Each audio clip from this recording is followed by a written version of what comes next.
UP की लड़ाई अब गोलीबारी धाएं धाएं पर आ गई है। अब तक जबान से तीर चलते थे, लेकिन अब चल रही हैं गोलियां। उत्तर प्रदेश के हापुड़ में गुरुवार शाम AIMIM चीफ असदुद्दीन ओवैसी के काफिले पर हमला हुआ। 2 हमलावरों को पुलिस ने गिरफ्तार किया। 2 बुलेट लगने से ओवैसी की कार के निचले हिस्से में छेद हुआ। ओवैसी सुरक्षित है। देर शाम ओवैसी बोले, ये सुनियोजित षड्यंत्र है और घटना की जांच होनी चाहिए। नमस्ते, मैं राशिद। ओवैसी पर हमला यूपी ही नहीं बल्कि देश के लिए सबसे बड़ी खबर बन चुका है।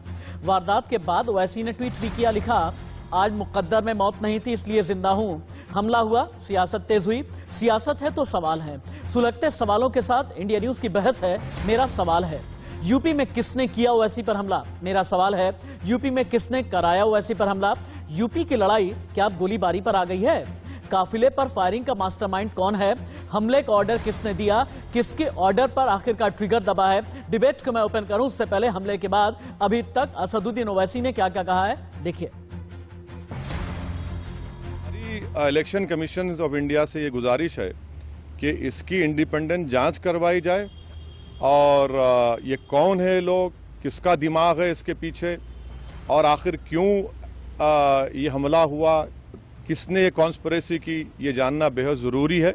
हम स्टेट गवर्नमेंट और मोदी गवर्नमेंट दोनों से ये कह रहे हैं कि ये इनकी जिम्मेदारी है कि वो इंडिपेंडेंट जांच करवाएं और इसके पीछे दिमाग किसका है। आखिर ऐसे कैसे हो सकता है? नहीं, मुझे देखिए हमको कई बार लोग धमकी देते हैं, कई बार बहुत सी बातें करते हैं। प्रयागराज में जो धर्म संसद हुआ वहाँ पर भी हम पर काफ़ी गालियाँ दी गई और फिर हमारे घर पर अभी हम कई मरतबा हमला हुआ। तो अब ये सरकार का काम है कि इंडिपेंडेंट जांच करवाएं और इसका सही तरीके इनको पकड़ा जाए। आखिर वो इस चुनाव में किस स्तर तक जाएंगे कि अगर वो वापस लौट रहे हैं, रोज उत्तर प्रदेश में घूम रहे हैं, पूरी उनकी सुरक्षा है, कहीं कोई घटना नहीं हुई। अब अगर ये कहना कि मेरी गाड़ी पे फायरिंग हुई और गाड़ी पंचर हो गई, तो गाड़ी किसी की चलती होगी, पंचर हो जाएगी।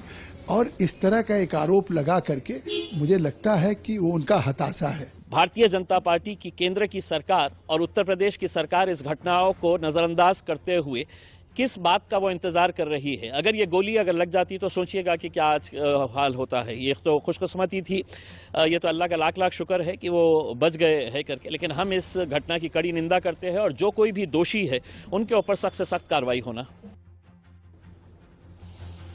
अब सवाल बहुत बड़ा यह है कि आखिरकार असदुद्दीन ओवैसी पर हमला कराया किसने? हमले के पीछे की मंशा क्या थी, नीयत क्या है और आगे चल करके सियासत और भी ज्यादा क्या गर्म होगी? अगर होगी तो किसे होगा फायदा, किसे होगा नुकसान? डिबेट को कर देते हैं ओपन।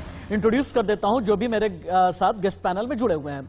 आनंद दुबे, आप प्रवक्ता हैं भारतीय जनता पार्टी के। कुलभूषण त्रिपाठी, आप प्रवक्ता हैं कांग्रेस के। कीर्ति निधि पांडे, प्रवक्ता समाजवादी पार्टी। दानिश कुरैशी, आप राजनीतिक विश्लेषक हैं, AIMIM के सपोर्टर भी हैं। और Alok Mehta, editorial director India News, भी मेरे साथ जुड़े हुए हैं। आप सभी का बहुत बहुत स्वागत, a very warm welcome. Thank you so much अपना बेशकीमती वक्त मुझे और मेरी टीम को देने के लिए। पहला मेरा सवाल दानिश कुरैशी जी, चूंकि आप पॉलिटिकल एनालिस्ट तो हैं ही, AIMIM के सपोर्टर भी हैं, मैं ये जानना चाहता हूं कि असदुद्दीन ओवैसी पर हमला करके किसे होगा फायदा, या असदुद्दीन ओवैसी पर गोली चलवा करके आखिरकार कौन फायदा उठाना चाहता है? इसके पीछे की नीयत आपको क्या नजर आती है? क्या नीयत के पीछे कोई सियासत है? अगर है तो वरद हस्त यानी शय कहां से मिली है? देखिए, सबसे पहली बात तो ये है कि मैं तो स्टेट गवर्नमेंट से ही सबसे पहला क्वेश्चन आएगा, क्योंकि कल ही बाबा जी लॉ एंड ऑर्डर के ऊपर वोट मांग रहे थे एक पब्लिक रैली में, और वो ये कह रहे थे कि अब महिलाएं सुरक्षित हैं, रात के अंधेरे में भी महिलाएं गहने पहन के निकल सकती हैं, और अगर उनके प्रदेश में एक मेंबर ऑफ पार्लियामेंट दिन के उजाले में नहीं निकल सकते और अगर निकलते हैं तो उन पर गोलियां बरसाई जाती हैं, तो कहाँ है फिर वो लॉ एंड ऑर्डर? दूसरे नंबर की सबसे बड़ी बात, अभी तक न तो प्रधानमंत्री जी का, न मुख्य विपक्ष का, न उत्तर प्रदेश के कद्दावर नेताओं का किसी का ट्वीट नहीं आया कि एक मेंबर ऑफ पार्लियामेंट पर इस तरीके का जानलेवा हमला हुआ है। देखिए, राजनीतिक मतभेद आपके या राजनीतिक चाहे जो भी सोच समझ हो, लेकिन किसी व्यक्ति पर अगर जानलेवा हमला हुआ है और who is the member of parliament, वो रुकून पार्लियामान है, उसके बावजूद भी अगर ये नेताओं को या सरकारों को उनके ट्वीट से भी बचना पड़ता है, तब तो बड़ी अफसोसनाक बात है। फिर हम समझ दानिश जी, मैंने आपसे ये पूछा, ठीक है, आप जो भी बात कह रहे हैं ये जायज है, सवाल उठाना भी जायज है कि अगर आपके नेता या आपके नेता पर हमला किया गया है तो जिस भी राज्य में किया गया होगा लॉ एंड ऑर्डर पर आप सवाल उठाएंगे। लेकिन मैं ये समझना चाहता हूं कि क्या आप लोगों को कोई अंदाजा है कि असदुद्दीन ओवैसी पर हमला कौन कराना चाहता है, फायदा होगा किसे? देखिए, ये फायदे और नुकसान की राजनीति और तमंचे और बंदूक की राजनीति जो करते हैं, मुझे कहीं ना कहीं लगता है कि जिस तरीके से असद साहब की लोकप्रियता उत्तर प्रदेश में बढ़ी और चुनाव अब समझो पहले चरण का चुनाव तो अब कुछ दिन बाकी हैं, चंद दिन बाकी हैं उसके, तो उसमें जिन लोगों को नुकसान होता दिखाई दे रहा है, कहीं ना कहीं अगर डिप्लोमेटिक मत रहिए ना, सीधे ये बताइए किन्हें, डिप्लोमेटिक ना रहें। देखिए, डिप्लोमेसी की बात नहीं है। मैं समझता हूं कि दलित और मुसलमानों का जो वोट जो एमआईएम के पक्ष में जो जा रहा है उत्तर प्रदेश, यानी हमला भी होगा तो वहां पर भी आपको दलित वोट, उन्हीं लोगों का होगा। यानी हमला भी होगा दानिश जी, अगर हमला भी होगा तो आपको यही नजर आएगा कि कहां पर दलित वोट मिल रहे हैं, कहां पर मुसलमान वोट मिल रहे हैं। मैं वही कह रहा हूं, क्या सिंपैथी वोट पाने की कोशिश की जाएगी? हमला एक अलग चीज है, देखिए हमला एक अलग चीज है, सियासत बहुत अलग होती है, इसे अलग ही करके देखा जाए ज्यादा अच्छा होगा। आलोक जी, आपको बीच में लेकर के आना जरूरी है मेरे लिए।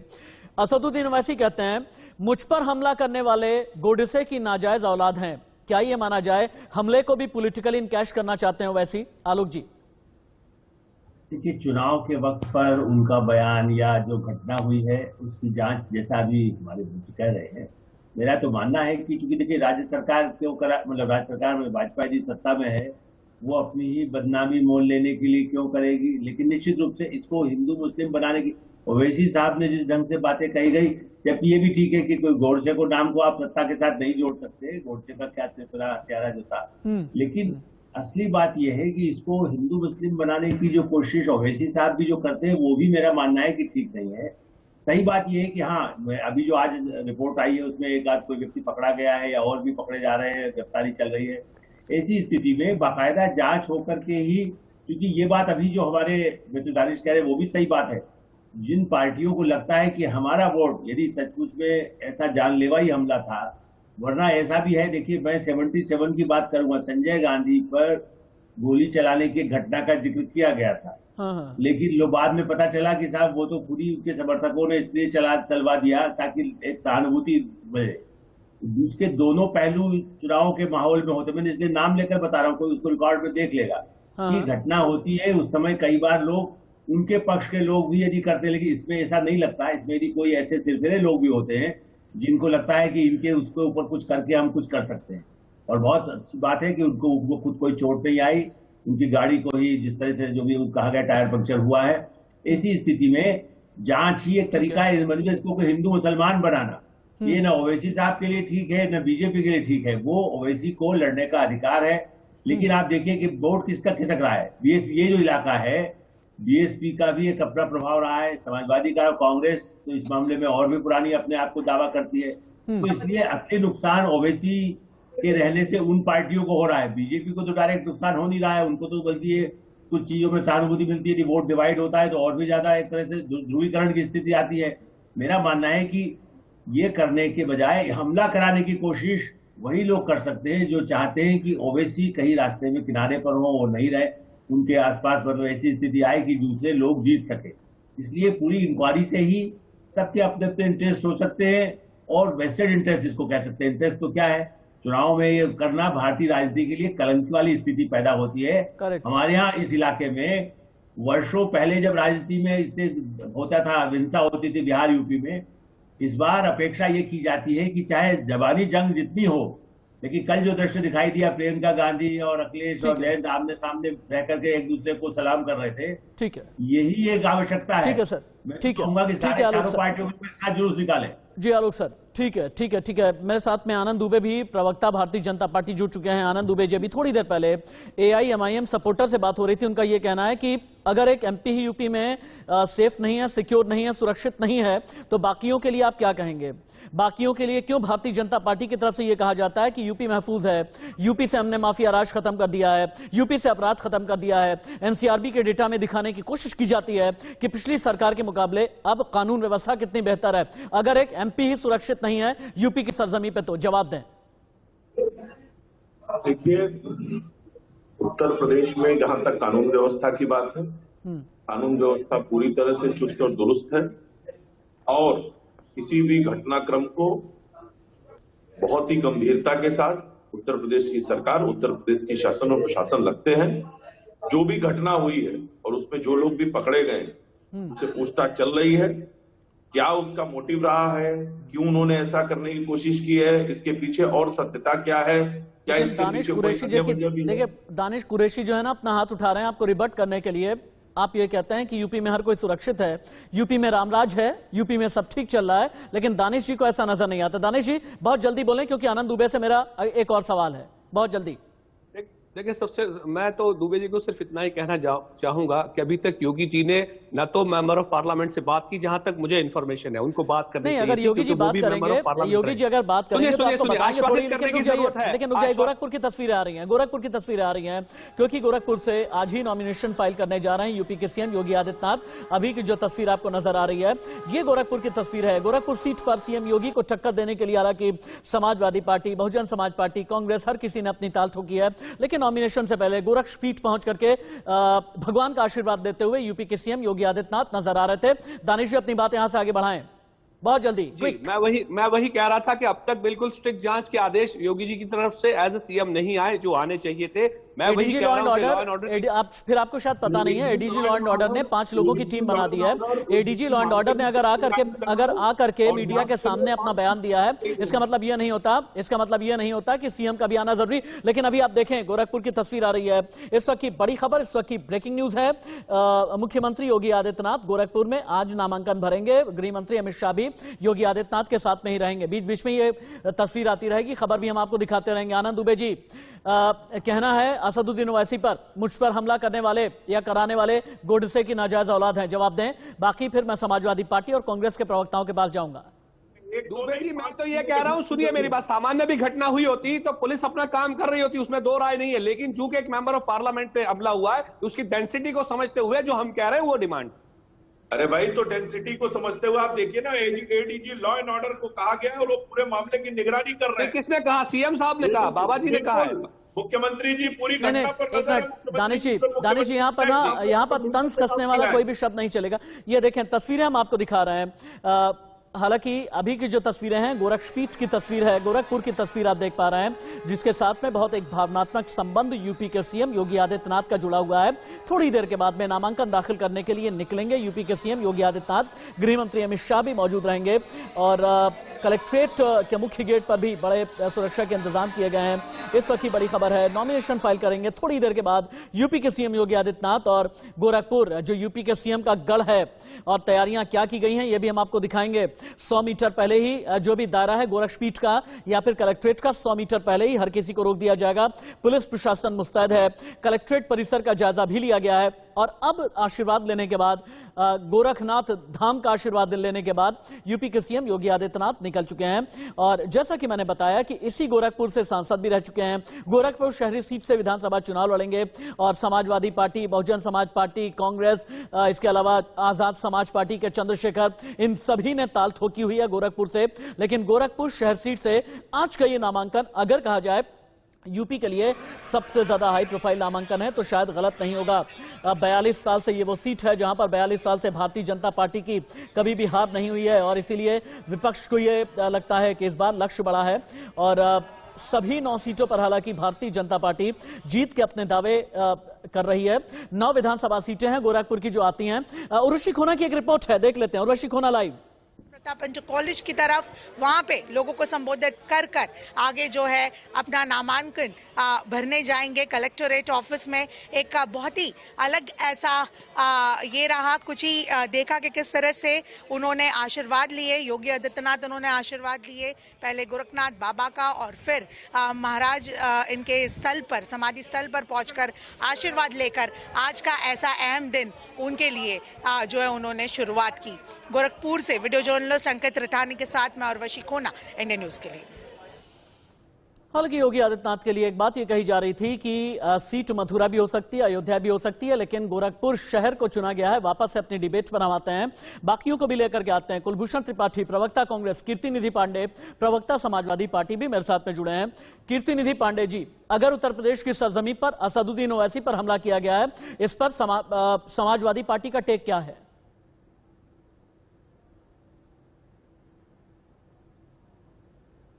Please unmute. Kirtinidhi Pandey ji unmute कर लें अपना फोन। कीर्तिनिधि पांडे जी, आपका फोन म्यूट हो गया है।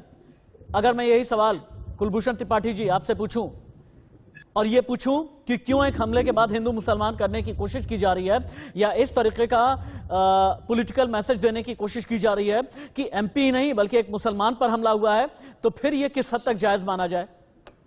राशिद जी, किसी भी चीज को हिंदू मुसलमान के चश्मे से देखने की जरूरत नहीं है। दरअसल ये मामला प्रदेश की कानून व्यवस्था का है। चुनाव के समय भी ऐसे अपराध घट रहे हैं। कानून व्यवस्था की 5 साल से जो प्रदेश की स्थिति है वो सबको दिखाई दे रही है। ऐसे समय में सिर्फ भारतीय जनता पार्टी जुमले की तरह से दावे कर रही है कि हमारे प्रदेश में माफिया भाग गया है। प्रधानमंत्री जी से लेकर गृह मंत्री जी तक और मुख्यमंत्री जी तक लगातार यही बात कर रहे हैं। मार दिया इन लोगों ने, यहाँ सलाखों के पीछे भेज दिया ना।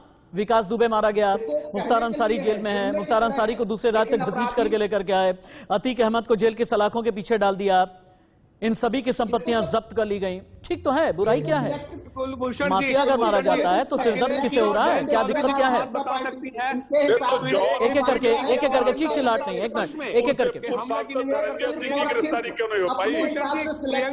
जहां पर भी एक दूसरे की आवाज ओवरलैप होगी मैं आलोक जी के पास चला जाऊंगा। जहां पर भी अगर आवाज ओवरलैप होगी मैं सपोर्ट में नहीं होगा। अगर वो आज अतीक अहमद और मुख्तार अंसारी भी भारतीय जनता पार्टी ज्वाइन कर ले तो फिर वो माफिया नहीं रहेंगे और जेल की सलाखों के पीछे माफिया आपको मुख्तार अंसारी और अतीक अहमद ही क्यों नजर आता है? माफियाओं में आपको विकास दुबे नजर क्यों नहीं आता? माफिया में आपको पश्चिमी उत्तर प्रदेश के गैर मुस्लिम जो बाकी मारे गए हैं वो नजर क्यों नहीं आते हैं? माफिया में भी पिक एंड चूज क्यों होता है? विकास दुबे अपराधी था, उसके साथ जो भी कार्रवाई हुई उस पर कांग्रेस को कोई आपत्ति नहीं है। ठीक है। माफिया का जो इनका सिलेक्शन है, जिस हिसाब से ये माफिया तय करते हैं, अजय मिश्रा टेनी इनके हिसाब से माफिया नहीं है, वो तो मंत्री बनने के लायक सबसे साफ छवि के आदमी है। इसीलिए उत्तर प्रदेश में आज जो स्थिति दिखाई दे रही है, कहा कुछ जा रहा है, हकीकत कुछ और है। आज स्थिति ये है कि कुलभूषण जी के पास भी चलते हैं। कुलभूषण त्रिपाठी, ठीक है, ओके। कीर्तिनिधि पांडे जी, आनंद जी, आप दोनों ही रुक जाएं, आप दोनों ही रुक जाएं। अगर आप लोग रुकेंगे नहीं तो मैं रिशफल करके मैं आलोक मेहता जी के पास चला जाऊंगा, मैं न्यूट्रल जर्नलिस्ट के पास में चला जाऊंगा। रुक जाए, रुकिए, होल्ड। कुलभूषण त्रिपाठी जी, लड़की हूं लड़ सकती हूं के नारे के साथ में हालांकि चंद घंटे पहले प्रियंका गांधी और अखिलेश यादव दोनों एक दूसरे के सामने हुए थे, तो दोनों में मुस्कुराहट का भी एक्सचेंज हुआ था, नमस्कार दुआ सलाम का भी एक्सचेंज हुआ था। ये एक बड़ी खबर है हमारे लिए भी और बाकी पूरे उत्तर प्रदेश के लिए। लेकिन मैं ये समझना चाहता हूं, प्रियंका गांधी गली गली जा रही है, नुक्कड़ जा रही है, सुनने में आया है कि साहिबाबाद भी जा रही है। क्या प्रियंका गांधी को भी डर लगता है? असदुद्दीन ओवैसी पर हमला हुआ, इसके बाद क्या प्रियंका को भी डर लगता है? स्लोगन आपका यह है, लड़की हूं लड़ सकती हूं। बिल्कुल, आपने कल देखा कि प्रियंका जी को कहीं डर नहीं लगता है। वो डोर टू डोर कैंपेन कर रहे हैं, अपने प्रत्याशियों के लिए लगातार खड़ी हुई है। कांग्रेस पार्टी का पूरा संगठन खड़ा हुआ है। मतलब यह है कि यूपी की कानून व्यवस्था जो है रामराज के हिसाब से चल रही है। यूपी की कानून व्यवस्था रामराज के हिसाब से चल रही है, इसीलिए प्रियंका गांधी को डर नहीं लगता। कुलभूषण त्रिपाठी, आप ये एक्सेप्ट कर चुके हैं? नहीं, कानून व्यवस्था का आईना दिखाने के लिए, आपको ये बताने के लिए कि हम डरते नहीं हैं, हम अपनी सुरक्षा खुद करेंगे, हम देखेंगे। हमारे कार्यकर्ता, हमारे संगठन के लोग लगातार उनके साथ चल रहे हैं। लेकिन उत्तर प्रदेश की कानून की जो व्यवस्था है वो सबको दिख रही है। आज पूरे नेशनल टेलीविजन पे आपके साथ लाखों दर्शक देख रहे हैं कि अभी तक की जो स्थिति है उस घटना के बाद सोशल मीडिया पे जो फोटो आए उन लोगों के, वो भारतीय जनता पार्टी के बड़े नेताओं के साथ सोशल मीडिया पे अपने पोस्ट किया करते थे। उन दोनों लोगों के फोटो आ रहे हैं मीडिया के साथ, सोशल मीडिया पे भी तो हम लोग नजर आनंद दुबे जवाब दें, बड़ा आरोप। कहां है कानून? आनंद दुबे जवाब दें, बड़ा आरोप। कांग्रेस प्रवक्ता का यह कहना है कि 2 हमलावर जो हैं भारतीय जनता पार्टी के बड़े नेताओं के साथ तस्वीरें खिंचा चुके हैं और इनकी सोशल मीडिया पर तस्वीरें वायरल हैं। जवाब दें, सफाई। देखिए, मैं सिर्फ इतना कहूंगा कि पुलिस पूरे मामले की जांच कर रही है और जब तक पुलिस मामले पर कोई स्पष्ट बयान नहीं देती है मैं इस पर कोई टिप्पणी नहीं करूंगा, पहली चीज। दूसरी चीज, बोलने का अधिकार आप खो चुके हैं, सिर्फ जुमले दे सकते हैं, बाकी आप कुछ नहीं बोल सकते। अरे ये बीच में छौंका बाद में लगा लीजिएगा, ये दाल में छौंका बाद में लग जाएगा। एक बार बोल तो बोलने दें। हाँ बोले, आनंद दुबे बोले। पहले वह नाम गिना रहे थे, और कह रहे थे कांग्रेस ये है, कांग्रेस वो है। अरे आपको बताने की जरूरत नहीं है कि सिख हिंसा के आरोपियों को किस तरह से आपने बचाया। आनंद दुबे, आप 84 में नहीं ले जाएंगे। मैं भविष्य का हिंदुस्तान देखना चाहता हूँ। आनंद जी, मैं इतिहास में नहीं जाना चाहता। इतिहास में अगर चला जाऊंगा ना तो इतिहास हम सभी से कहीं ज्यादा इतिहास का पोथा जो है ना आलोक मेहता जी के पास में रखा है। कभी आलोक जी के पास में बैठिएगा, कई दशकों का इतिहास बता भी देंगे और इतिहास को किसने बनाया और बिगाड़ा वो भी बता देंगे आलोक मेहता जी। लेकिन एक बात ये बताएं, असदुद्दीन ओवैसी से उत्तर प्रदेश में किसका फायदा है और किसका नुकसान है? देखिए, मुझे लगता है कि जिस तरह बिहार में उन्होंने कुछ इलाकों में प्रभाव बनाया, उससे एक बेल्ट में कोशिश उनकी है कि पश्चिम उत्तर प्रदेश में आए। और निश्चित रूप से देखिए जिस तरह डिवीजन हुआ है, बल्कि अभी यदि उनका माइक ठीक हो गया, कीर्तिनिधि पांडे जी भी बात करेंगे तो वो बताएंगे। देखिए, समाजवादी पार्टी को और एक समय में कांग्रेस को उस समय इतना तो नहीं, जैसे ठीक प्रियंका जी के लिए भीड़ आ रही है, लोग उत्सुकता से सुनना भी चाहते होंगे। असली नुकसान किसको हो रहा है? बीएसपी को और समाजवादी पार्टी को, क्योंकि वो नहीं चाहते थे, बल्कि बीच में बातचीत भी हुई थी कि समझौता हो जाता तो वोट नहीं बढ़ता। लेकिन इस तरह के हमले से जो ध्रुवीकरण की स्थिति होती है, ये नुकसान एक तरह से उनके लिए सहानुभूति बनती है तो वोट तो कटेगा ही ना। समाजवादी और कांग्रेस का ही तो वोट कट रहा है, क्योंकि वही हमेशा कहते थे कि अल्पसंख्यकों की रक्षा हमें कोई जरूरी नहीं ना कि कोई मुस्लिम पार्टी होगी तभी मिलेगा। देखिए, इस देश में डॉक्टर एपीजे अब्दुल कलाम राष्ट्रपति बने, जाकिर हुसैन बने, अल्पसंख्यक इसलिए नहीं उन योग्यता के आधार पर बने हैं, और भारत में अल्पसंख्यकों को काफी महत्व मिला है। इसलिए केवल जाति और धर्म के नाम पर वोट मांगने की कोशिश जो होती है कि नहीं सब कुछ तबाही हो रही है, ओवैसी और उनके भाई इतने ऐसे कई बार भड़काऊ भाषण भी दिए हैं। इसलिए मुझे लगता है कि इस घटना को तो हम इतना ही कहेंगे कि ये कानून व्यवस्था के लिए, और जैसा गिरफ्तारी हुई है आगे भी होना चाहिए। इसमें नफा नुकसान देख करके मेरा ख्याल है कि समाजवादी पार्टी के अपने यहाँ प्रवक्ता भी बैठे हैं, वो भी इस पर प्रकाश डालेंगे। उनको मेरा ख्याल है सुनना चाहिए हमें। और बड़ी बात यह है कि असदुद्दीन ओवैसी ने ट्वीट करके ये कहा है कि न डरने वाला हूं और न ही मैं सिक्योरिटी लूंगा, और गोडसे की नाजायज औलाद हैं जिन लोगों ने भी मुझ पर हमला किया है। हम असदुद्दीन ओवैसी का ट्वीट लगातार दिखा रहे हैं। दानिश कुरैशी, लेकिन क्या होता है ना असदुद्दीन, अरे दानिश भाई सुनिए तो सही। दानिश भाई, मेरा सवाल ही नहीं हुआ, आप जवाब पहले देने लगे। सुन तो लीजिए मेरी बात सुनिए। अब असदुद्दीन ओवैसी जैसे नेता, आजम खान जैसे नेता, या जो मुस्लिमों के ठेकेदार बनते हैं, ये कहने में मुझे कोई गुरेज नहीं है, जो एक समुदाय विशेष के ठेकेदार बनने वाले नेता होते हैं, अगर इनके ऊपर हमला कर दिया जाए, अगर इनकी तरफ जरा सी भी कोई दिक्कत पेश आ जाती है ना, ये कैनवास को बड़ा कर देते हैं। ये कहते हैं इस्लाम खतरे में है, मुसलमान खतरे में है। कहीं ऐसा तो नहीं कि आने वाले दिनों में असदुद्दीन ओवैसी अपने साथ साथ इखलाक, खालिक, मॉब लिंचिंग ये सब भी याद करने लगेंगे? पहलू खान, अब जवाब दो महाराज। हाँ बोलें जी। अब सबसे पहली बात तो आप ये समझ लीजिए कि हमारा देश जो है ना, वो अलग अलग प्रकार की जातियां, संप्रदाय, धर्म के लोगों से है, और किसी एक विशेष जाति या एक विशेष धर्म के लोग तमाम इकट्ठा हो जाएं तब भी किसी प्रदेश के मुख्यमंत्री नहीं बन सकते और प्रधानमंत्री नहीं बन सकते। ये जो है समूह है। आपको ये चीज सबसे पहले समझ लेनी पड़ेगी। दिक्कत क्या है कि हम यादवों के नेता स्वीकार करते हैं, हम जाटों के नेता स्वीकार करते हैं, हम दलितों के नेता स्वीकार करते हैं, हम ब्राह्मणों के नेता स्वीकार करते हैं, लेकिन अल्पसंख्यकों की सुरक्षा जो है वो यादव जो है अखिलेश जी कर लेंगे, या दलितों की जो सुरक्षा है वो और कोई पार्टी प्रियंका जी कर लेंगी। तो प्रॉब्लम यहां है। देखिए, आप एक बात को सिरे से समझ लीजिए कि असदुद्दीन ओवैसी हमेशा से ये कहते आ रहे हैं कि मुसलमानों का और दलितों का या पिछड़ों का जो राजनीतिक हिस्सा है, जो उनके ऊपर सियासी जुल्म हो रहा है, उसको बंद कीजिए और उनको राजनीतिक सियासी हिस्सा उनका दीजिए। समाजवादी पार्टी से यही कहा गया था कि 7% में आप मुख्यमंत्री बनाएंगे तो 19% में उप मुख्यमंत्री बनाएंगे। तो क्या बताइए, ये क्या गैर संवैधानिक है? कहां इसमें इस्लाम खतरे की बात आ गई? डेमोक्रेसी में अगर डेमोक्रेटिक, मुझे तो ऐसा लग रहा है कि कीर्तिनिधि पांडे जी को जवाब देना चाहिए। सुन लीजिए, आपका प्रॉब्लम ये आप बात कंप्लीट नहीं करने देते, ये ठीक नहीं है। चलिए बोलिए। बात यह है कि अगर डेमोक्रेसी में डेमोक्रेटिक बात करना आपको सांप्रदायिकता और ध्रुवीकरण लगता है तो ये बहुत अफसोसनाक है। सवाल ये है यहाँ पर दानिश भाई, अगर आप हिंदुस्तान की बात करेंगे मुझे ध्रुवीकरण नहीं लगेगा। आप अगर भारत की बात करेंगे नहीं लगेगा, उत्तर प्रदेश की 24 करोड़ आबादी की बात करेंगे नहीं लगेगा। लेकिन अगर आप ये कहने लगेंगे ना मुसलमान, अगर आप ये कहने लगेंगे अशराफ, अगर आप ये कहने लगेंगे पसमानदा, अगर आप ये कहने लगेंगे स्कल कैप, अगर ये आप कहने लगेंगे दाढ़ी वाले, अगर आप ये कहने लगेंगे लुंगी वाले, अगर आपको हर मुसलमान में पहलू खान नजर आएगा, अगर हर मुसलमान में अखलाक नजर आएगा, हर मुसलमान में खालिक नजर आएगा, हर मुसलमान के साथ मॉब लिंचिंग जैसा एक कैनवास आप लोग क्रिएट करने की कोशिश करेंगे, तो मैं वाकई में उसे पोलराइजेशन ही कहूंगा। कीर्ति निधि पांडे जी यहाँ पर बैठे हुए दानिश कुरैशी ये कहते हैं, कीर्ति निधि पांडे जी, दानिश कुरैशी का ये कहना है कि मुसलमानों का भला भारतीय जनता पार्टी ने तो जो नहीं किया, लेकिन आप लोगों ने भी नहीं किया। 19% वाले मुसलमान को कभी भी मुख्यमंत्री नहीं बनाया, लेकिन उससे कम परसेंटेज वाले यादव को मुख्यमंत्री बनाते रहे, परिवारवाद आप लोग करते रहे, मुसलमान से वोट लेते रहे, लेकिन मुख्यमंत्री बनाने की हिम्मत नहीं हुई। कीर्ति निधि पांडे जी जवाब। देखिए, जो सवाल दानिश जी खड़ा कर, मैं सबसे पहले तो असदुद्दीन ओवैसी साहब के ऊपर जो हमला हुआ उसकी निंदा करता हूं, और एक बात तय है कि इसकी पूरी निष्पक्षता से जांच होनी चाहिए। हमलावर कौन हो? जिस तरीके से कांग्रेस पार्टी के प्रवक्ता कर रहे थे कि तमाम फोटोज जो लोग पकड़े गए उनकी सोशल मीडिया पर भारतीय जनता पार्टी के नेताओं के साथ वायरल हो रहा है, बहुत दुर्भाग्य है। और ये कहीं न कहीं इस बात को समझने की जरूरत है कि वो लोग भी इसमें शामिल हो सकते हैं जो हिंदू मुसलमान के वोटों का ध्रुवीकरण करते हैं। और जो सवाल दानिश जी खड़ा कर रहे हैं कि उप मुख्यमंत्री मुसलमान होना चाहिए था, ये हमने प्रस्ताव रखा है।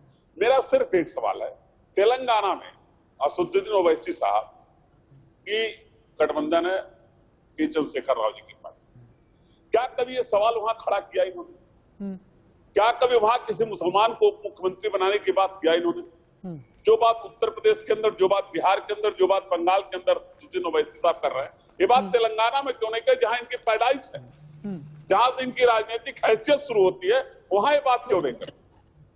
बात होनी चाहिए आज सबके रोजगार की, आज बात होनी चाहिए किसानों की, आज बात होनी चाहिए बेरोजगारों की, आज बात होनी चाहिए जिन किसानों को खाद नहीं मिला, तो आप भी नहीं रहे, आप भी नहीं रहे, आप भी बात कर रहे हैं कंप्रेसर की, आप भी बात कर रहे हैं कंप्रेसर की। हम बात कर रहे हैं लगातार इस बात की कि जो हवाई चप्पल पहनने वाले लोग थे, जिसको भारतीय जनता पार्टी ने कहा था हम हवाई चप्पल पहनने वालों को हवाई जहाज में यात्रा कराएंगे, हवाई अड्डे तो बेच दिए गए, लेकिन आज उनकी मोटरसाइकिल भी नहीं चल पा रही, महंगाई का आलम है। आज किसानों के साथ जो जुल्म हुआ पश्चिम उत्तर प्रदेश में, जो 750 किसानों की मौत हो गई, मैं तो कहता असदुद्दीन ओवैसी साहब को भी उसकी बात करनी चाहिए और हम लोगों को, समूचे विपक्ष को उसकी बात करनी चाहिए। आज बात होनी चाहिए कि किसानों को पेंशन और बीमा कैसे मिलेगा, आज मुफ्त सिंचाई कैसे मिलेगी, इस पर बात होनी चाहिए। किसानों को सस्ती बिजली कैसे मिलेगी, इस पे बात होनी, 300 यूनिट बिजली मुफ्त मिल पाए लोगों को, इस पे बात होनी चाहिए। लेकिन बड़ा दुर्भाग्यपूर्ण स्थिति है कि असदुद्दीन ओवैसी पे हमला होगा, इसको हिंदू मुसलमान के नजरिए से उस चश्मे से देखने का प्रयास किया जा रहा है। अब रुक जाएं आप लोग। आनंद दुबे, आप कुछ कहना चाहते हैं, अपनी बात आप कहिएगा, लेकिन उससे पहले मेरे एक हाथ में एनएसएसओ का डेटा है, मेरे एक हाथ में किसान की जो स्थिति उत्तर प्रदेश में उसका डेटा है, मेरे एक हाथ में युवा कितने बेरोजगार हैं उसका डेटा है, मेरे एक हाथ में कुपोषित कितने हैं उसका डेटा है। बात इसकी कोई नहीं कर रहा, बात कर रहा है सांपनाथ की, बात करते हैं नागनाथ की, बात करते हैं गर्मी की, बात करते हैं कंप्रेसर की, बात हो रही है अब्बाजान की, बात हो रही है चचा जान की, लेकिन बात नहीं हो रही किसान की। कौन करेगा बात? बात हो रही है गोडसे की औलाद की। अगर कोई वादा, अगर किसी पर हमला किया जा रहा है तो गोडसे की औलाद यहां पर कैसे आ गए, कहां से आ गए? कौन सा सर्टिफिकेट है, कौन सा सबूत है ओवैसी के पास कि जिन्होंने हमला किया है ये गोडसे के खानदान के हैं? अगर इस तरह के शब्दों के जरिए राजनीतिक इस्तेमाल करना चाहते हैं हमले का भी असदुद्दीन ओवैसी, तो ये ठीक नहीं है।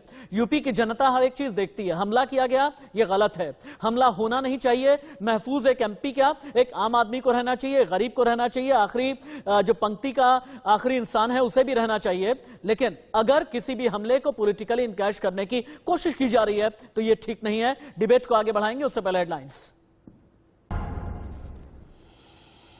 थोड़ी देर पहले ही मैंने ये कहा था कि सांपनाथ, नागनाथ, अब्बाजान, चचाजान, कंप्रेसर, गर्मी माफिया, इन सभी की तो बात हो गई, लेकिन बात नहीं हो रही किसान की जिसका डेटा मेरे हाथ में है, बात नहीं हो रही रोजगार की जिसका एनएसएसओ का डेटा मेरे हाथ में है, और इसके अलावा बेरोजगारों का अलग से डेटा मेरे हाथ में है, गरीबों का अलग से डेटा मेरे हाथ में है, भूखमरी का शिकार जितने हैं उनका अलग से डेटा मेरे हाथ में है, जिन्हें घर नसीब नहीं होता, किसान कितने परेशान है, किसान की कमाई कितनी है उत्तर प्रदेश के अंदर, इन सभी का पूरा पोथा लेकर के तो मैं बैठा हूं, लेकिन इसकी बात करने वाला नहीं है कोई। जुमलों की बात करने वाले न जाने कितने मिल जाया करते हैं। सीधे हम आनंद दुबे के पास में चलते हैं। आनंद दुबे जी, बहुत बार कहते हैं यूपी के इलेक्शन में एक छोटी सी चीज भी बड़ी ट्विस्टर का काम करती है।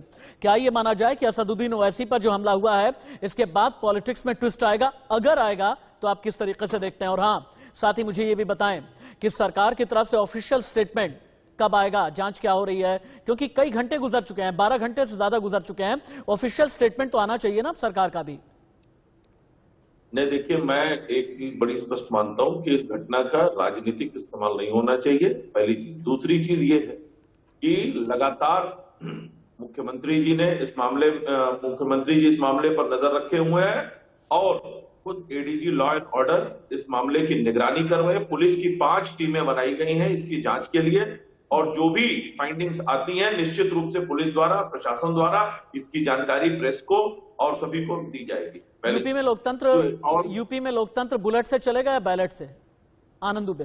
नहीं, बिल्कुल लोकतंत्र जैसे उत्तर प्रदेश में बैलेट से चल रहा था वो बैलेट से ही चलेगा, बुलेट से चलने का जमाना चला गया। और इसीलिए देखिए, उत्तर प्रदेश में जो लोग भी अपराध करने की भी कोशिश करते हैं, हमारी पुलिस उनको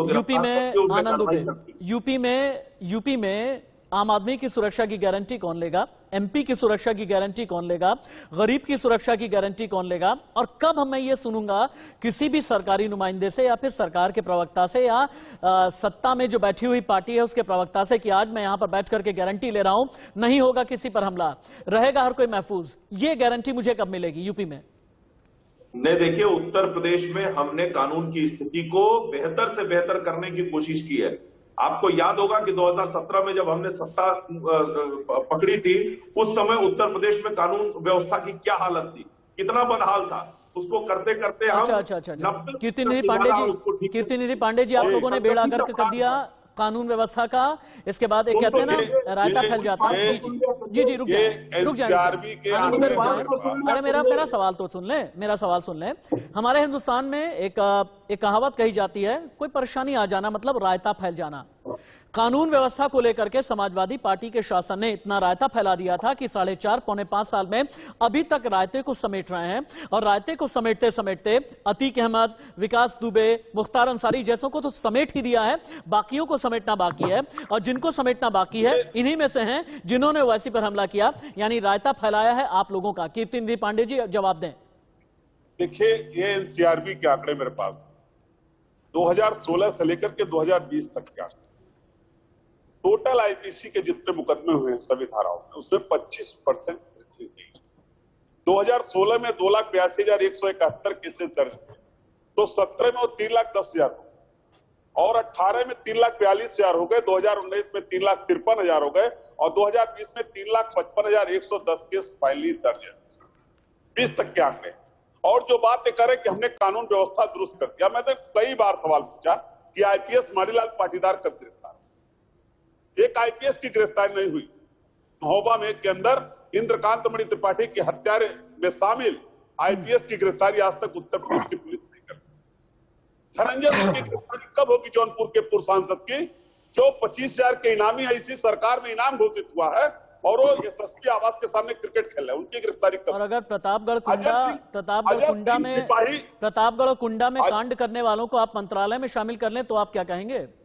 इस पर तो कोई जवाब नहीं होता।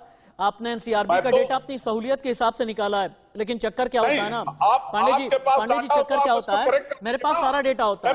सुनिए ना, मैं आप जैसे गणमान्य, आप जैसे माननीयों के साथ जब बैठता हूँ ना, मेरे पास में 93 से लेकर के 95, आप अगर कहेंगे, सुनिए ना, सुनिए 93 से लेकर के 95 तक का डेटा ये रहा एनसीआरबी का। सुनिए मैं बताता हूँ पांडे जी, 93 से लेकर के 95 तक का डेटा ये रहा और इसके अलावा 2012 से लेकर के 2017 तक का एनसीआरबी का डेटा ये रहा। और डेटा ये बताता है, अगर आप कहेंगे, हालांकि बहुत ज्यादा वक्त लग जाएगा, मैं आपको कुरियर कर दूंगा, मैं आपको मेल कर दूंगा, मैं आपको व्हाट्सएप कर दूंगा। इस डेटा में बिल्कुल साफ ये नजर आता है अपहरण के केस कितने बड़े हैं, बलात्कार कितने बड़े हैं, हत्या, छिनैती, डकैती कितनी ज्यादा और दंगे भी कितने बड़े हैं। मेरे हाथ में ये भी डेटा है। अगर आप डेटा प्रस्तुत करेंगे ना तो फिर आईना दिखाने वाली रिपोर्ट मेरे सामने भी रहेगी।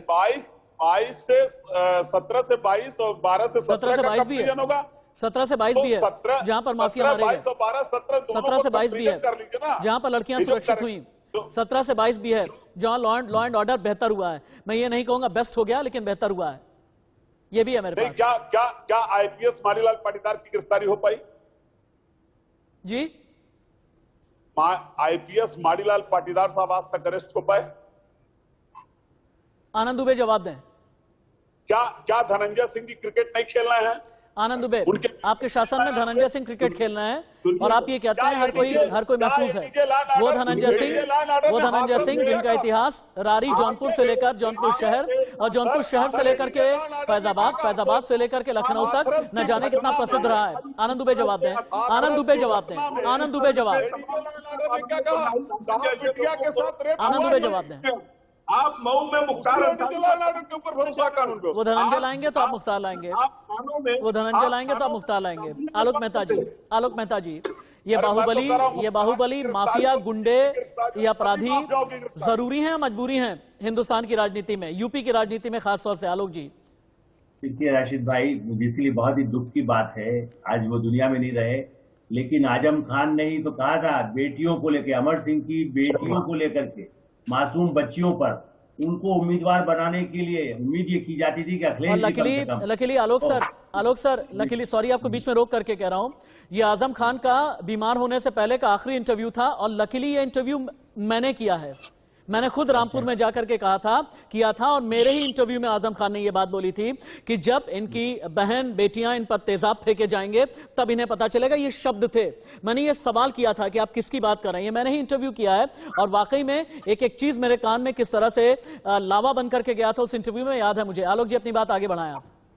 इसीलिए मुझे दुख इसी बात का है। देखिए मैं यही कह रहा हूँ कि इस डेमोक्रेटिक सिस्टम में जब समाजवादी पार्टी के मित्र हमारे जो कह रहे हैं, देखिए जब आप खुलेआम जिनके बारे में ऐसे गंभीर आरोप हैं वो जेल में हैं, फिर भी उम्मीदवार बनाने की मजबूरी, अंसारी को उम्मीदवार बनाने की ये जो मजबूरी आपराधिक, और यदि हम ये कह सकते हैं, आप उनके परिवार में नहीं कह रहा हूं, किसी का बेटा गड़बड़ है आप पिता को माफ कर सकते हैं, जो खुद जिम्मेदार है। और अभी भी कानून, देखिए कानून तो काम कर रहा है, जेल उनको किसी कोई अपने आप योगी आदित्यनाथ नहीं भेज सकते। देखिए जब तक कोई कानूनी आधार न होगा, अदालत नहीं। और अच्छा हुआ कि राशिद भाई आपने याद, मुझे तो नहीं मालूम था कि आपने इंटरव्यू किया था, लेकिन आपने आज बताया। यही मेरा कहना है कि ये तमाचा है उन लोगों पर जो राजनीतिक सिस्टम में चाहते हैं कि अपराधियों से मुक्ति मिले। और हम लोग तो कई बार ये डिमांड कर चुके हैं कि जिन पर चार्जशीट है उन सबको, चाहे वो बीजेपी के हो, कांग्रेस के हो, किसी पार्टी के हो, उन चार्जशीट जिनके ऊपर हो चुका है और जो अदालत में या जो इनके ऊपर सजा भी बने तरह से है, वो उन लोगों को चुनाव लड़ने के लिए अयोग्य माना जाए। कम से कम इतना अपराधियों से तो मुक्ति कराइए, तभी तो बेटियां सुरक्षित होंगी। लेकिन क्या होता है कि जब चुनाव उसका मौका आता है, 12 कांग्रेस के मित्र बैठे हैं, मैं जानता हूं उस जमाने से, इंदिरा गांधी के समय से कई लोग ऐसे थे जो जाकर के यशवंत राव चौहान के साथ फोटो खिंचवा लेते थे। जहां तक फोटो खिंचवाने का सवाल है, और आज भी वहां तो पुलिस कमिश्नर से लेकर सब कह रहे हैं कि अपराधियों को कितना प्रश्रय कांग्रेस के नेताओं की वजह से हुआ, एक मंत्री वहां पर जेल में ही। इसलिए ये कहना कि अपराधियों को, माफिया को, और किस पर आरोप लगे थे, मुंबई बम कांड के बाद जिन लोगों को, दाऊद इब्राहिम को भगाने में किनका योगदान था? उन्हीं नेताओं का था जिनके साथ सत्ता में आज वहां पर है कांग्रेस पार्टी, वहां राहुल गांधी की वजह से, उनकी वजह से। आज किस बात पर यूपी में वो बात कहेंगे? तो अपराधियों को संरक्षण न देना सब पार्टियों का दायित्व है। हमारा भी दायित्व है कि अब ये बात कहें कि उनको नहीं करिए, ऐसे लोगों को माफ करिए। आपका बहुत अच्छे लोग हैं, राजीव गांधी तो नहीं इस तरह के लोग उठाते थे। क्यों इस तरह की बातें आपकी पार्टी उनको समझौता, सत्ता के लिए, धन के लिए, ये अपराधियों को जो प्रश्रय दे रहे हैं वो गलत है। और आजम खान जैसे लोग, उनको तो बने जैसे कहना चाहिए कि मासूम बच्चियों के लिए अब तक उनको कई मुकदमे और होने चाहिए, मेरा मानना है। ठीक कह रहे हैं आप। यहाँ पर तो जेल में रहते हुए भी इलेक्शंस लड़ाए जा रहे हैं। आप ठीक कह रहे हैं कि इस तरह की नजीर आखिरकार पेश कब की जाएगी। कुलभूषण जी बहुत देर से आए नहीं है। कुलभूषण जी, आलोक मेहता जी कह रहे हैं ना, इतनी हिम्मत कर पाएंगे आप लोग? इस तरह का एग्जाम्पल सेट कर पाएंगे, नजीर दे पाएंगे आप लोग? चार्जशीटेड है तो हम टिकट नहीं देंगे, अगर दागी है तो हम टिकट नहीं देंगे। कांग्रेस के प्रत्याशियों की सूची आप देखेंगे राशिद जी, तो आपको यह समझ में आएगा कि कांग्रेस अपने आप को पूरी तरह से बदल रही है। ऐसे जो भी आरोप थे उनसे अलग हो रही है। आज जब उत्तर प्रदेश में एक पार्टी गर्मी निकालने की बात करती है और दूसरी पार्टी चर्बी निकालने की बात करती है, ऐसे समय में प्रियंका गांधी जी भर्ती निकालने की बात करती है। हम लोग भर्ती के लिए काम कर रहे हैं, हम लोग किसानों के लिए काम कर रहे हैं, हम लोग महिलाओं के लिए काम कर रहे हैं। हम महिलाओं को इतना आगे इसीलिए बढ़ा रहे हैं, अगर जो महिलाओं की राजनीति में इतनी बड़ी भूमिका होगी तो निश्चित तौर पर किसी भी हाल में अपराध कम होगा। ठीक है। कीर्तिनिधि पांडे जी, लेकिन कीर्तिनिधि पांडे जी, दागी जो हैं वो उनके दामन के जो दाग है ना, ये आपको भले लगते हैं, यानी दाग इनके अच्छे लगते हैं। आप देखते हैं पूर्वांचल का इतिहास क्या है, आप ये देखते हैं कि हरिशंकर तिवारी, उनके बेटे, इसके अलावा विनोद शाही, तो फिर उसके बाद मुख्तार अंसारी, फिर उसके बाद अतीक अहमद, या फिर ब्रजेश सिंह, या फिर धनंजय सिंह। मैं सभी की बात नहीं कर रहा हूं, इसमें से जो आपके लिए चुनिंदा होते हैं ना, ब्राह्मण अगर है तो फिर हरिशंकर तिवारी का बेटा भी हमारे काम आएगा, अगर कोई राजपूत है यानी ठाकुर है तो इस वक्त पे ये भी हमारे काम आएगा, यानी और अगर आजम खान मुसलमान है तो जेल में भी मेरे काम में आएंगे, अगर उनके बेटे ने कुछ गड़बड़ी की थी पिछली बार अपने हलफनामे में तो भी मेरे काम आएगा। यानी अगर आपकी सहूलियत में फिट बैठता है, आपके सांचे में फिट बैठता है, तो क्या माफिया हो, चार्जशीटेड हो, किसी ने किसी भी तरीके का अपराध किया हो, लेकिन हमारे लिए वो पूरी तरह से जायज है, लाजमी है। ये कब तक चलेगा? बंद कीजिए से पांडे जी। देखिए राशि जी, जो बात आप कर रहे हैं उस बात का एक दूसरा पक्ष है। आजम साहब पे सारे मुकदमे कब लिखे, सारे के सारे मुकदमे कब लिखे? भारतीय जनता पार्टी की सरकार में लिखा है। अगर ये व्यवस्था बन जाए जिससे आलोक मेहता जी कह रहे, वरिष्ठ पत्रकार है, मैं उनकी तमाम बातों से सहमत हूं। अपराधियों का राजनीति में नहीं आना चाहिए, अपराधियों को चुनाव नहीं लड़ना चाहिए, मैं इस सब बातों से सहमत हूं। लेकिन क्या अगर ये व्यवस्था बना दी जाए तो सरकारें किसी को चुनाव लड़ने लायक छोड़ेंगी नहीं जो सत्ता में रहेंगे, इस तरीके से चार्जशीटेड करेंगी। अब्दुल्ला आजम के ऊपर मुकदमा हुआ, कोर्ट से बरी होकर क्या आजम साहब के तमाम मुकदमों में उनको ना, एक मिनट, जमानत और बरी नहीं। पांडे जी चक्कर यह है ना कि यहाँ पर पत्रकार बैठे हैं, यहाँ मासूम दर्शक नहीं बैठा है।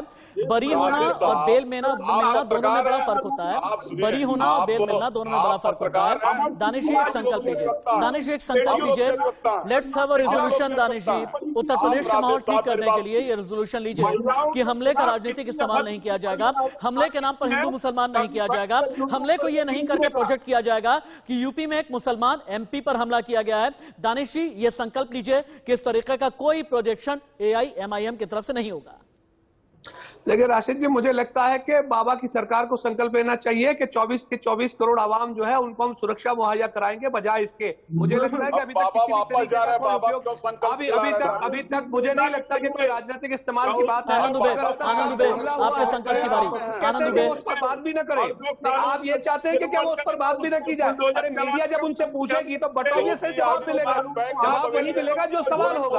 आप संकल्प ले लीजिए, भारतीय जनता पार्टी को कह दीजिए वो संकल्प ले कि इस तरीके की हरकत जो है उसका खंडन करेंगे। आपको समर्थन में तमाम राजनीतिक पार्टी को समर्थन में आगे खड़े रहना चाहिए था साहब की, उसके बजाय आज तक एक ट्वीट नहीं कर पाए अब तक वो लोग, इतने घंटों के बाद भी। उसके बाद आप ये उम्मीद को अपने हाथ में लेने की शर्म महसूस नहीं होती? मुझे तो ये समझ में नहीं आता कि आप एक मेंबर ऑफ पार्लियामेंट में उत्तर प्रदेश में हमला होता है, उसके पहले चंद घंटों पहले ये कहते हैं कि महिलाएं रात के अंधेरे में सुरक्षित है। भैया दिन के उजाले में ये चिलचिलाहट होती रहेगी, ये चिलचिलाहट आगे भी बढ़ती रहेगी। जैसे जैसे शबाब पर और चुनाव चढ़ेगा ऐसी चिलचिलाहट नजर ही आएगी। लेकिन चिलचिलाहट के बीच अंत में एक ब्रीफ कमेंट आलोक जी मैं आपसे ये चाहूंगा, असदुद्दीन ओवैसी पर हमला क्या यूपी की राजनीति के लिए किसी भी तरीके से ट्विस्ट लेकर के आएगा? क्या कोई गेम चेंजर साबित होगा? अगर होगा तो इसका एंगल क्या रहने वाला है? ये किस तरफ फिर राजनीति को लेकर के जाएगा? बहुत एक ब्रीफ कमेंट चाहूंगा मैं आलोक जी। राशिद भाई, मुझे नहीं लगता एक इस तरह की अपराध की घटना कहीं भी दुनिया में, कहीं भी अमेरिकी राष्ट्रपति पर भी कितनी बार हमले हो जाते हैं, इसलिए ये कहना कि इस घटना से बहुत ज्यादा ट्विस्ट होके मिलेगा। लेकिन हाँ, ये सही है कि इस तरह से उनके प्रति जो सहानुभूति कुछ लोग यदि होना चाहे वो कोशिश हो सकती है। इसलिए और अधिक कानून व्यवस्था की स्थिति, चूंकि अभी महीना भर चुनाव चल रहा है, हम और आप यही अपेक्षा करेंगे और सारी पार्टियां करेंगी जैसा अभी कह रहे हैं। और मैं राशिद दानिश भाई से जरूर कहूंगा, कहीं भी एक घटना को लेकर के मुख्यमंत्री या प्रधानमंत्री ही ट्वीट करें या वो बोले, इसकी जरूरत नहीं है। सिस्टम काम करना चाहिए। आलोक जी, आप माननीय है, मेंबर ऑफ पार्लियामेंट है, एक आम आदमी नहीं है। मेंबर ऑफ पार्लियामेंट जो हर नागरिक भी उसी तरह से है। नहीं तो अगर प्रधानमंत्री के अगर कारवा को अगर थ्रेट होती है पंजाब में तो उसका इतना बड़ा इश्यू होता है। पहले एक आम आदमी समझिए, फिर मेंबर ऑफ पार्लियामेंट समझेंगे, ज्यादा अच्छा रहेगा। ये जो ठसक होती है ना एमपी हो जाने की, ये ठीक नहीं है। आम आदमी के तौर से देखिए, एक आम आदमी भी तो है ना। एमपी प्रधानमंत्री है, उनके काफिले को सिर्फ थ्रेट होती है पंजाब में, तो आप देख रहे थे क्या हंगामा मचा था। और अगर यहाँ असदुद्दीन ओवैसी साहब पे होती है तो ये जो बायस स्टैंडर्ड है ना, प्रॉब्लम यही है राजनीतिक दलों से। देश के प्रधानमंत्री और राष्ट्रपति उनको, अच्छा वो मेंबर ऑफ पार्लियामेंट नहीं है? वो तो खुद अपने आप को कॉमन मैन कहते हैं। वो जब गुजरात में थे तो कहते थे कि मैं सीएम हूं, पता कॉमन मैन हूं। नहीं दानिश भाई टेक्निकली आप फर्स्ट एमंग इक्वल्स का मतलब समझते हैं या नहीं समझते हैं? यकीनन समझते होंगे, बहुत पढ़े लिखे आते हैं। समझता हूं। हाँ, तो प्रधानमंत्री फर्स्ट एमंग इक्वल्स, प्रधानमंत्री फर्स्ट एमंग इक्वल्स, प्रधानमंत्री फर्स्ट एमंग इक्वल्स, प्रधानमंत्री इज फर्स्ट अमंग इक्वल्स, ये हमें समझने की जरूरत है। बहुत धन्यवाद आनंद दुबे जी, कुलभूषण जी, कीर्ति जी, दानिश कुरैशी जी, आलोक सर, बहुत बहुत धन्यवाद। मेरी डिबेट में अपना बेशकीमती, अपना बहुमूल्य समय निकालने के लिए पूरी टीम की तरफ से शुक्रिया अदा करना चाहूंगा। लेकिन हाँ, उम्मीद यही करते हैं कि हमले को सियासी तरीके से इनकैश ना किया जाए या सियासी फायदा न उठाने की कोशिश की जाए। और जैसा एक नया जुमला गढ़ा है कि गोडसे की औलादों ने किया है ओवैसी पर हमला, खुद ओवैसी ने यह बात बोली है। कम से कम इस तरीके से सियासत ना ही करें यूपी में, ज्यादा अच्छा, ज्यादा बेहतर रहता है। एक ब्रेक, कहीं मत जाइएगा।